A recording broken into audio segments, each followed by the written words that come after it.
Welcome to Dweller of the Dark. We are a channel honoring the yellowed and blackened bones of many prominent authors.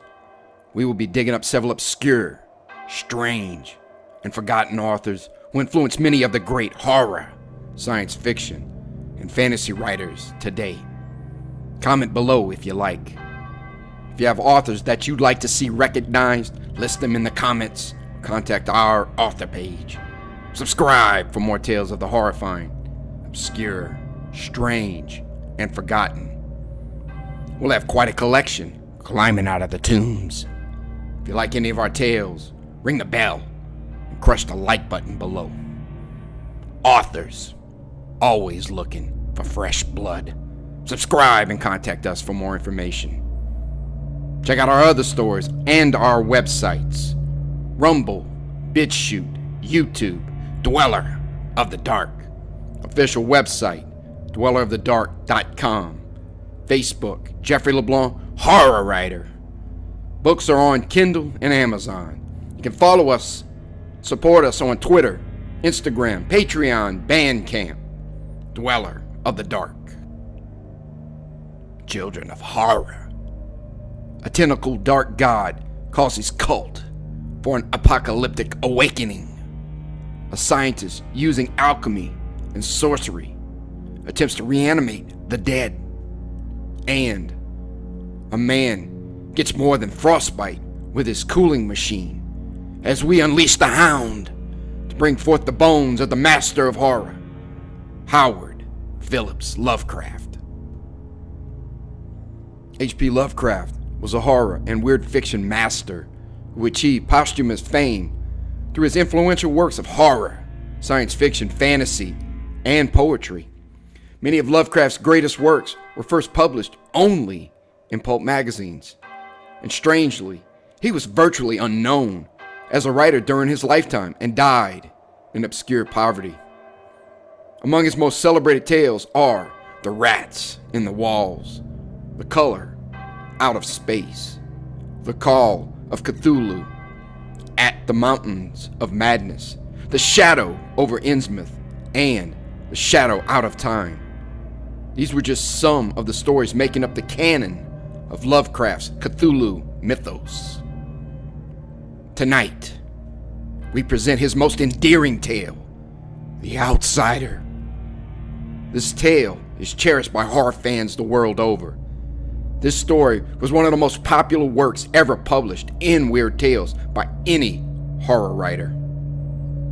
The Outsider is a short story by H.P. Lovecraft written between March and August of 1921. It was first published for Weird Tales in 1926. The story combines the best elements of horror, fantasy, and gothic fiction to create a nightmarish story. Central to the story are its themes of loneliness, the abnormal human, and the afterlife. The inspiration for the story, according to Lovecraft, came from Edgar Allan Poe, but it was also influenced by Nathaniel Hawthorne, Mary Shelley, John Keats, Oscar Wilde, and others. He said that, of all his tales, this story most closely resembles the style of his idol, Edgar Allan Poe. In a letter, H.P. Lovecraft wrote, "The story represents my literal, though unconscious, imitation of Poe at its very height." It's clear that the opening paragraphs echo Poe's Berenice. The horror at the party recalls the unmasking scene in The Mask of the Red Death.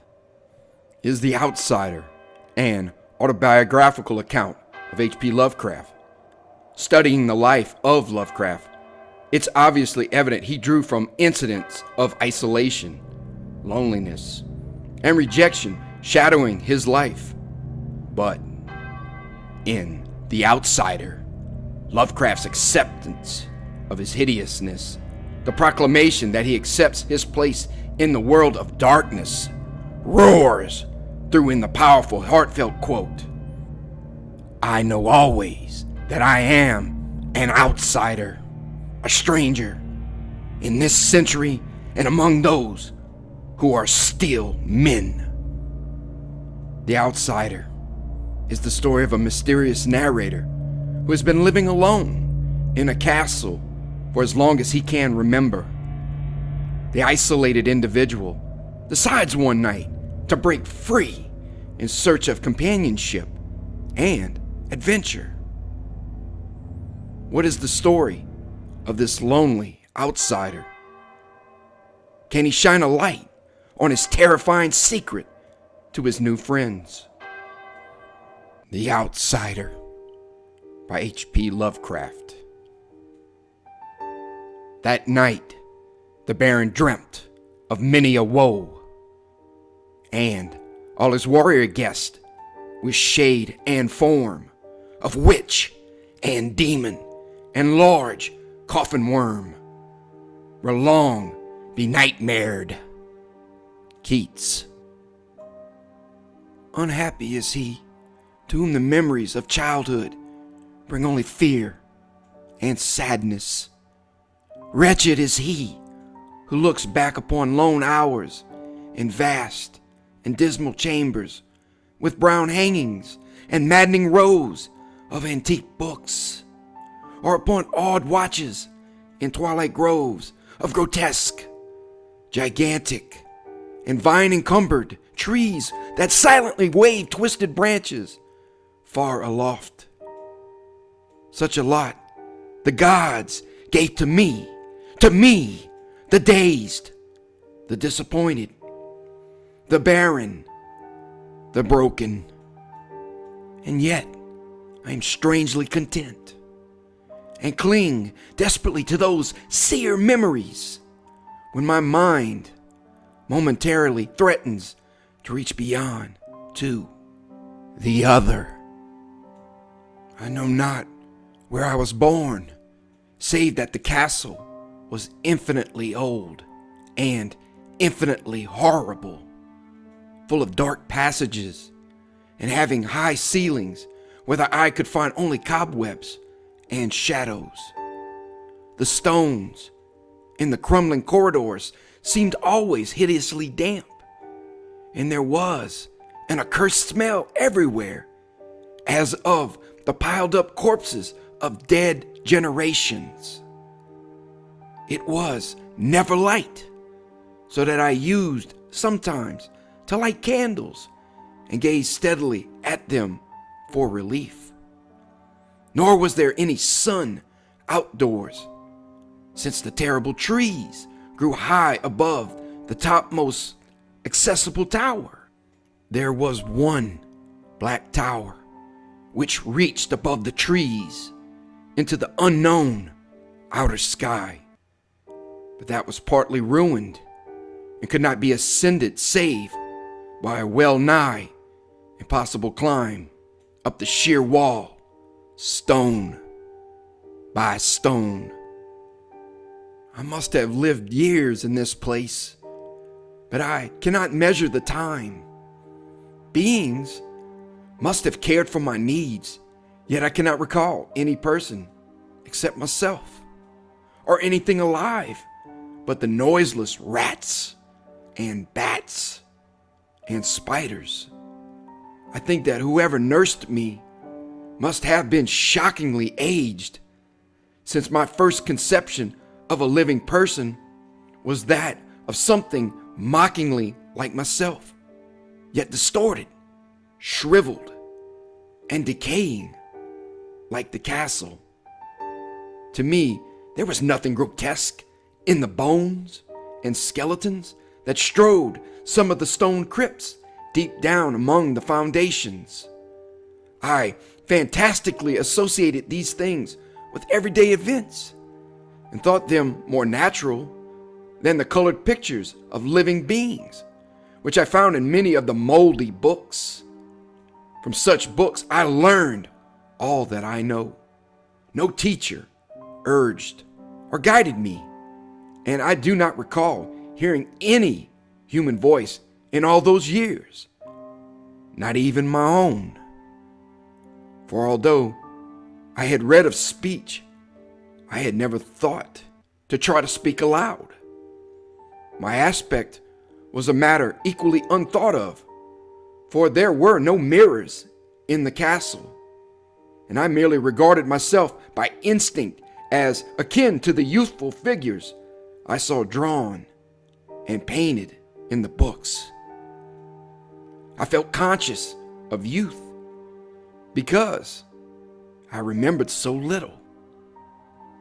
Outside, across the putrid moat and under the dark, mute trees, I would often lie and dream for hours about what I read in the books, and would longingly picture myself amidst gay crowds in the sunny world beyond the endless forest. Once, I tried to escape from the forest, but as I went farther from the castle, the shade grew denser and the air more filled with brooding fear, so that I ran frantically back lest I lose my way in a labyrinth of nighted silence. So, through endless twilights, I dreamed and waited, though I knew not what I waited for. Then, in the shadowy solitude, my longing for light grew so frantic that I could rest no more, and I lifted entreating hands to the single black ruined tower that reached above the forest into the unknown outer sky. And at last I resolved to scale that tower, fall though I might, since it were better to glimpse the sky and perish than to live without ever beholding day. In the dank twilight, I climbed the worn and aged stone stairs till I reached the level where they ceased, and thereafter clung perilously to small footholds leading upward.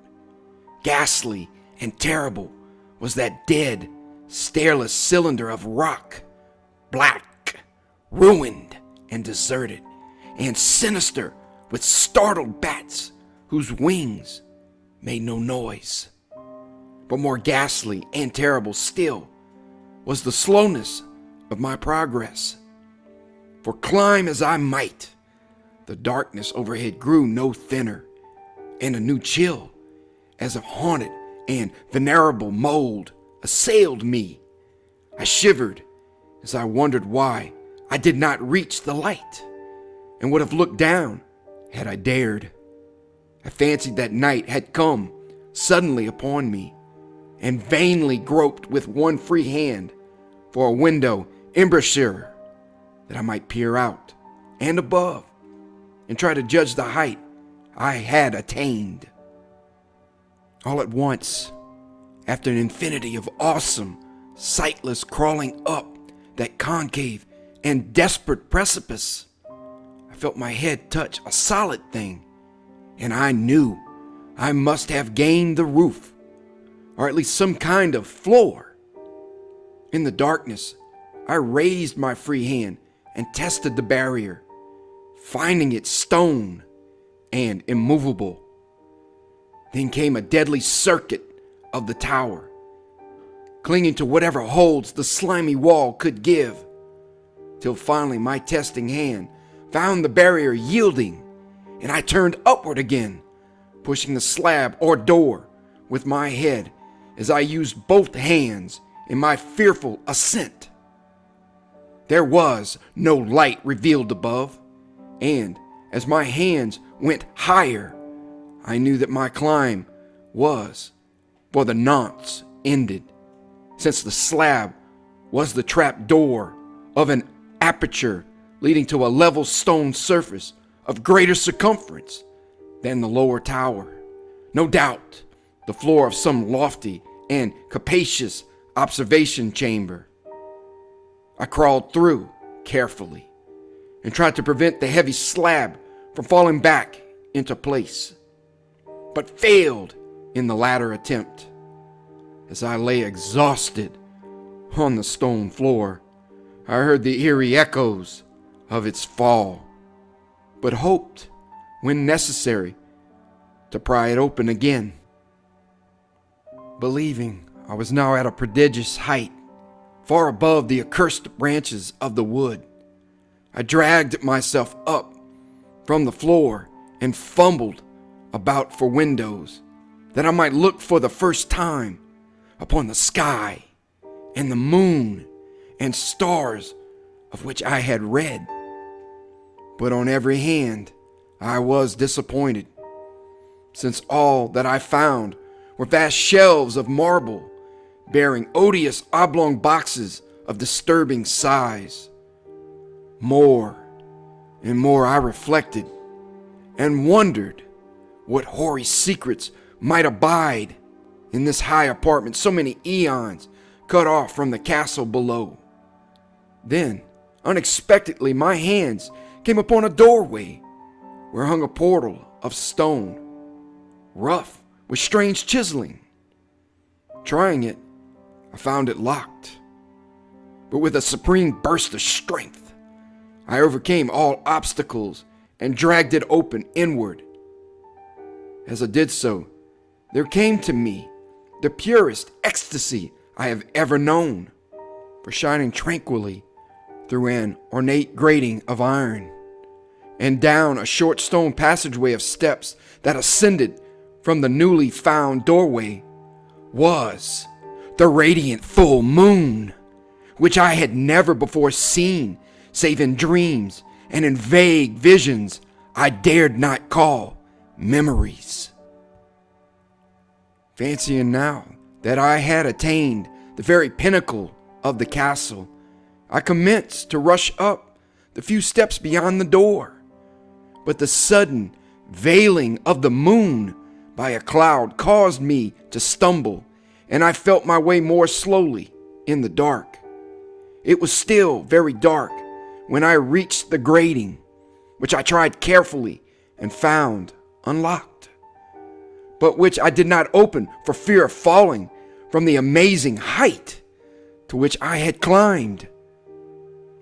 Then the moon came out.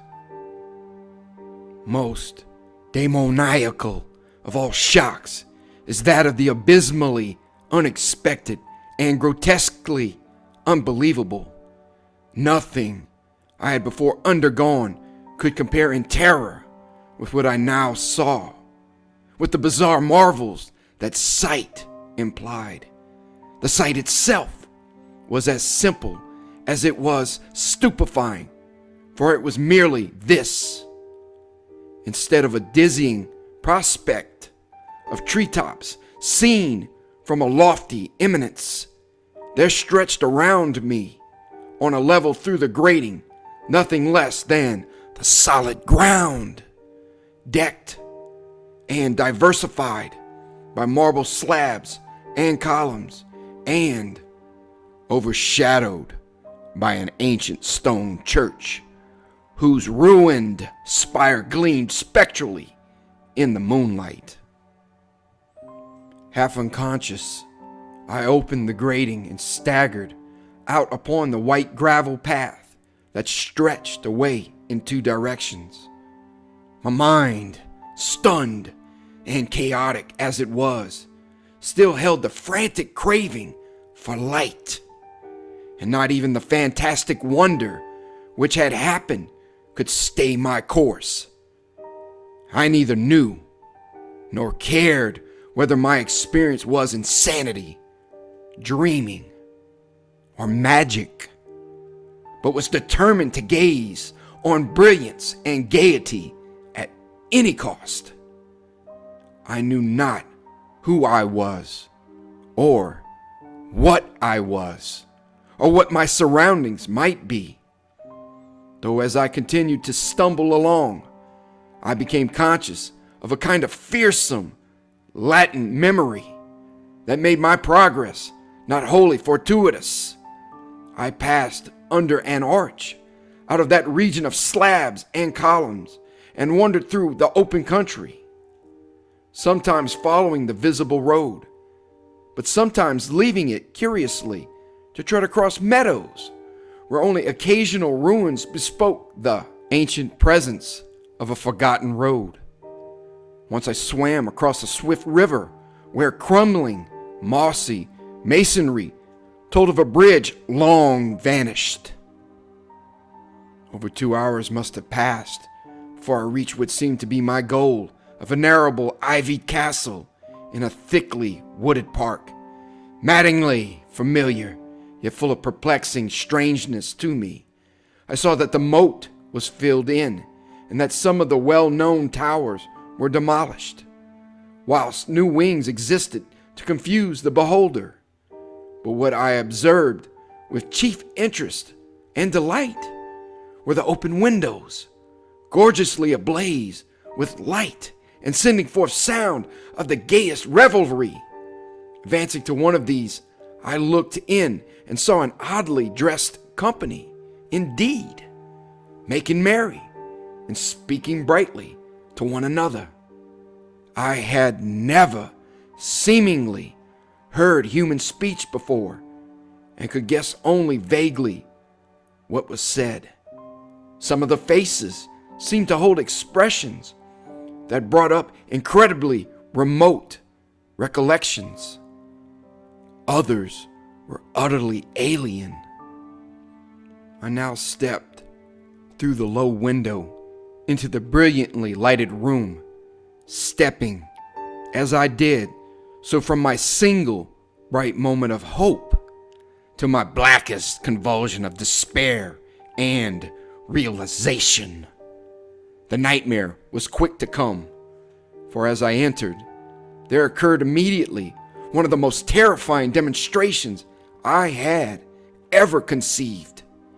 Scarcely had I crossed the sill when there descended upon the whole company a sudden and unheralded fear of hideous intensity, distorting every face and evoking the most horrible screams from nearly every throat.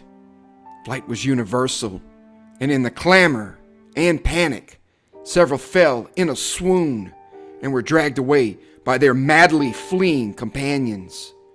Many covered their eyes with their hands and plunged blindly and awkwardly in their race to escape, overturning furniture and stumbling against the walls before they managed to reach one of the many doors. The cries were shocking, and as I stood in the brilliant apartment alone and dazed, listening to their vanishing echoes, I trembled at the thought of what might be lurking near me unseen. At a casual inspection, the room seemed deserted, but when I moved toward one of the alcoves, I thought I detected a presence there, a hint of motion beyond the golden arched doorway leading to another and somewhat similar room. As I approached the arch, I began to perceive the presence more clearly, and then, with the first and last sound I ever uttered, a ghastly ululation that revolted me almost as poignantly as its noxious cause, I beheld in full, frightful vividness the inconceivable, indescribable, and unmentionable monstrosity which had by its simple appearance changed a merry company to a herd of delirious fugitives. I cannot even hint what it was like, for it was a compound of all that is unclean, uncanny, unwelcome, abnormal, and detestable. It was the ghoulish shade of decay, antiquity, and desolation, the putrid, dripping eidolon of unwholesome revelation, the awful bearing of that which the merciful earth should always hide.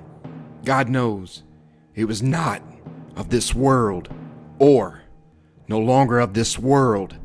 Yet to my horror, I saw in its eaten away and bone-revealing outlines a leering, abhorrent travesty on the human shape, and in its moldy, disintegrating apparel an unspeakable quality that chilled me even more.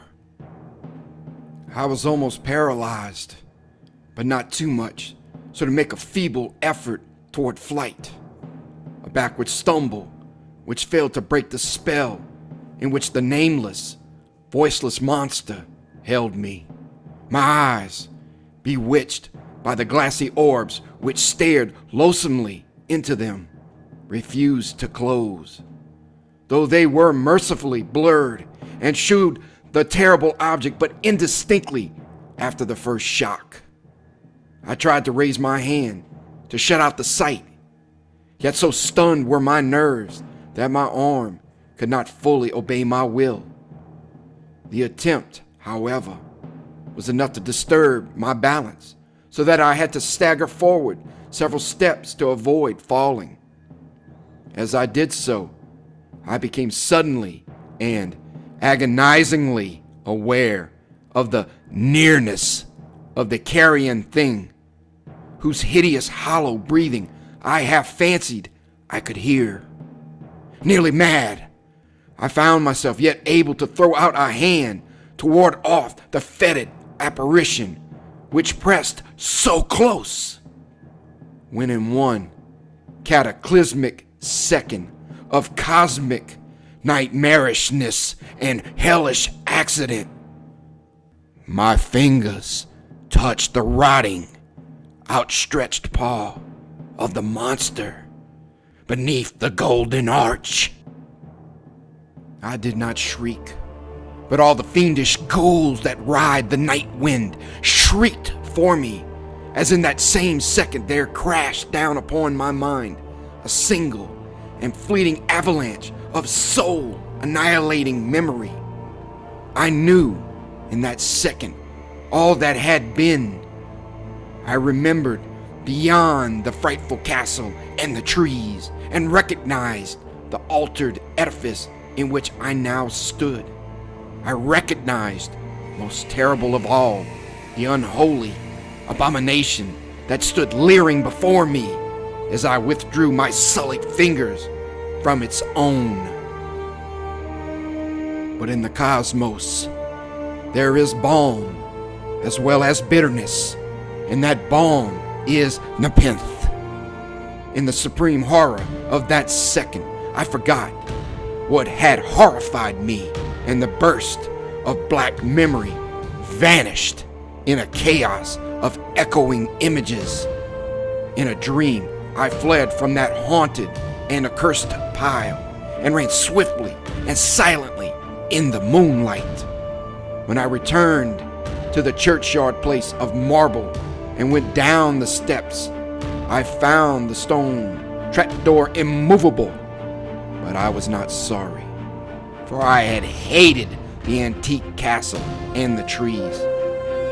Now I ride with the mocking and friendly ghouls on the night wind, and play by day amongst the catacombs of Nethrin Ka, in the sealed and unknown valley of Hadath by the Nile. I know that light is not for me, save that of the moon over the rock tombs of Neb, nor any gaiety save the unnamed feast of Nitocris beneath the Great Pyramid. Yet, in my new wildness and freedom, I almost welcome the bitterness of alienage. For although Nepenthe has calmed me, I know always that I am an outsider, a stranger in this century and among those who are still men.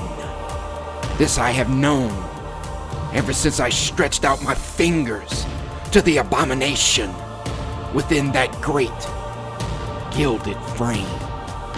Stretched out my fingers and touched a cold and unyielding surface of polished glass.